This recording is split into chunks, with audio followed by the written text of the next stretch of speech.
கிச்சன்ல ஏதோ கொதிச்சிட்டு இருந்துச்சா? நீ தான் எப்பயும் உப்பு போட மறந்துடுவல்ல, அதான் நான் கொஞ்சமா உப்பு போட்டு வந்தேன். ஐயோ மாயா, நான் உப்பு போட்டுட்டேன் மாயா.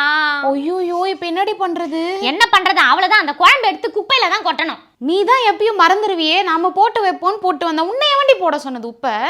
ஏய், எப்பயுமே போட மாட்டோமே, இன்னைக்கு போட்டுடலாமேன்னு போட்டேன்டி. அது ஒரு தப்பா?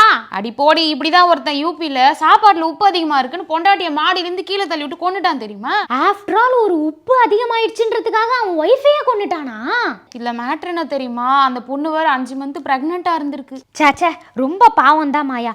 ஆமா, அப்புறம் அவனை போலீஸ் வந்து புடிச்சிட்டு போச்சா இல்லையா? அது எப்படி சும்மா விடுவாங்க? அங்க இருந்தவங்க எல்லாரும் சேர்ந்து அவனை அடிச்சு போலீஸ்ல புடிச்சு கொடுத்துருக்காங்க.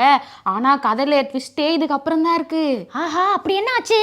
ஆக்சுவலா அவங்க 2 பேருக்கும் உப்புனால சண்டை வரலையா. அந்த பொண்ணோட ஹஸ்பண்ட் ராமு இருக்கான்ல, அவனுக்கு ஏற்கனவே ஒரு பொண்ணு கூட அஃபேர் இருந்திருக்கு. இந்த விஷயத்தினால இவங்க 2 பேரும் சண்டை போட்டுட்டு இருக்கும்போது அந்த ராமு என்ன பண்ணிருக்கான், அவங்க வைஃபை லைட்டா தட்டி விட்டுருக்கான். அந்த பொண்ணு மாடியில இருந்து தவறி கீழே விழுந்து செத்தே போச்சாண்டி. பாத்தியாடி, இவனுக்கு எவ்வளவு திமிரு. இவன் அஃபேர் வச்சிருக்கிறத மறைச்சிட்டு இந்த உப்பு மேட்டரை உள்ள கொண்டு வந்திருக்கான் பாரு. ஏ மங்கம்மா, அந்த கதையை விட்டுடி. இப்ப நான் வேற உப்பு போட்டு வந்துட்டேனே, இப்ப இந்த குழம்பு என்ன பண்றது? அதை விட நான் யூடியூப்ல ஒரு மேட்டர் பார்த்தேன். 2 பெரிய உருளைக்கிழங்க கட் பண்ணி குழம்புல போட்டா அது உப்பெல்லாம் இழுத்துருமாண்டி. வா சீக்கிரமா போய் பண்ணுவோம். போவோம்.